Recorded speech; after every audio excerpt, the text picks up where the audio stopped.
సరిగ్గా పోయిన సంవత్సరం డిసెంబర్ 7న రేవంత్ రెడ్డి ముఖ్యమంత్రిగా ప్రమాణ స్వీకారం చేశారు. నేటితో ఒక సంవత్సరం పూర్తయింది.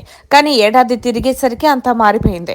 తెలంగాణ రెండవ ముఖ్యమంత్రిగా బాధ్యతలు చేపట్టిన నాటి నుంచి వ్యూహాత్మకంగా అడ్డంకులను అధిగమిస్తూ సుస్థిర స్థానానికి చేరుకుంది రేవంత్ సర్కార్. పార్టీలో అసమ్మతి స్వరాలు లేవు, ప్రభుత్వంలో వ్యతిరేక గళాలు లేవు. ప్రధాన ప్రతిపక్షం బీఆర్ఎస్ డీలా పడింది. ప్రజలు కూడా వ్యతిరేకతతో లేరు. మంత్రివర్గ విస్తరణ, ఇంకొన్ని నామినేటెడ్ పదవుల పంపిణీ మినహా రేవంత్ సర్కార్ మొదటి సంవత్సరం సంతృప్తికరంగా సాగింది. అంత మాత్రాన అంతా బాగుందని కాదు, స్థానిక ఎన్నికలను ఎదుర్కోవాల్సి ఉంది. రాజకీయంగానూ ధీటుగా నిలవాల్సి ఉంది. అయితే అసలు సవాళ్లు అన్ని రెండో ఏడాదిలో ఉన్నాయి. బీఆర్ఎస్ పార్టీ డీలా పడడంతో రేవంత్ సర్కార్ మరింత బలోపేతమైంది.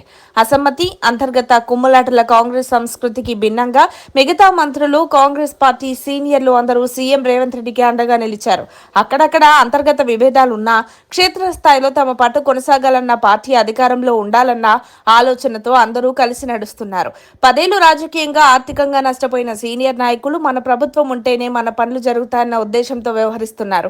ఒక పక్క బీఆర్ఎస్ పార్టీ 6 గ్యారెంటీలు అమలు చేయలేరు. తక్కువ మెజార్టీతో అధికారంలోకి వచ్చిన రేవంత్ సర్కార్ త్వరలోనే కూలిపోతుందంటూ టార్గెట్ చేసింది.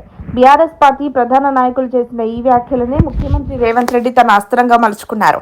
బీఆర్ఎస్ కు చెందిన ఎమ్మెల్యేలు 10 మందిని తమ ప్రభుత్వానికి మద్దతు పలికేలా చేసి సక్సెస్ అయ్యారు రేవంత్.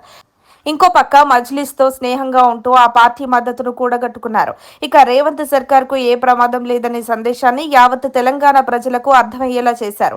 తెలంగాణలో కాంగ్రెస్ పార్టీ అధికారంలోకి రావడానికి పూర్తి సహకారాన్ని అందించిన అధిష్టానం ప్రభుత్వంలో ఏర్పడిన అడ్డంకులను అధిగమించడంలోనూ తోడ్పాటునిచ్చింది. రేవంత్ సర్కార్ ఒక్కో అడుగు వ్యూహాత్మకంగా వేస్తున్నా హైడ్రా కూల్చివేతలు, మూసీ ప్రక్షాళన, లగచర్ల భూసేకరణలో స్థానికుల నుంచి వ్యతిరేకత ఎదుర్కొంది. అయితే ఈ అంశంలోనూ ప్రభుత్వానికి కాంగ్రెస్ అధిష్టానం మద్దతుగా నిలిచింది. అయితే రెండో ఏడాదిలో అడుగు పెడుతుండగానే ప్రభుత్వం ముందు స్థానిక ఎన్నికల సవాల్ నిలవనుంది. జనవరిలో స్థానిక ఎన్నికలకు నోటిఫికేషన్ ఇచ్చి ఫిబ్రవరిలో ఎన్నికలకు వెళ్లే అవకాశాలున్నాయి. దీన్ని దృష్టిలో ఉంచుకునే రేవంత్ సర్కార్ వ్యూహాత్మకంగా అడుగులు వేస్తోంది. 2 లక్షల లోపు రుణాలున్న రైతులు అందరికీ రుణమాఫీ చేసింది. రైతు భరోసాను మాత్రం సంక్రాంతి తర్వాత ఇస్తామని ప్రకటించింది. స్థానిక ఎన్నికలతో పాటు రేవంత్ సర్కార్కు రాజకీయంగా రెండో ఏడాదిలో గట్టి సవాళ్లే ఎదురవనున్నాయి. కొత్త ప్రభుత్వానికి సమయం ఇవ్వాలన్న ఆలోచనతో కేసీఆర్ ఏడాది కాలంగా పూర్తిగా ఫామ్ హౌస్ కే పరిమితమయ్యారు. కేటీఆర్, హరీష్ రావులను ముందు వరుసలో పెట్టి పార్టీని నడిపించారు.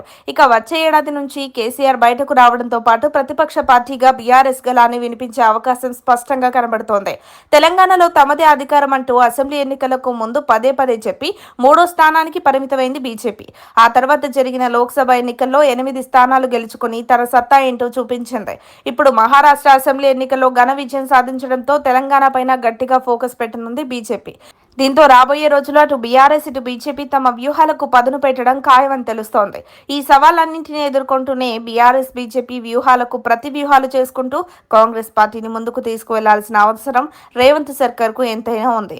తొలి ఏడాది అనేక ఎత్తుపల్లాలను ఎదుర్కొంటూనే విజయం సాధించామని, రాబోయే కాలంలో గేర్ మార్చి మరింత వేగం పెంచుతామని అధికార కాంగ్రెస్ పార్టీ నేతలు చెబుతున్నారు. అప్డేట్స్ కోసం మా కాయ్ టీవీని సబ్స్క్రైబ్ చేసుకోండి. మా వీడియో కనుక మీకు నచ్చినట్లయితే లైక్ చేయండి, షేర్ చేయండి. మీ విలువైన అభిప్రాయాలను కామెంట్ బాక్స్లో తెలియజేయండి.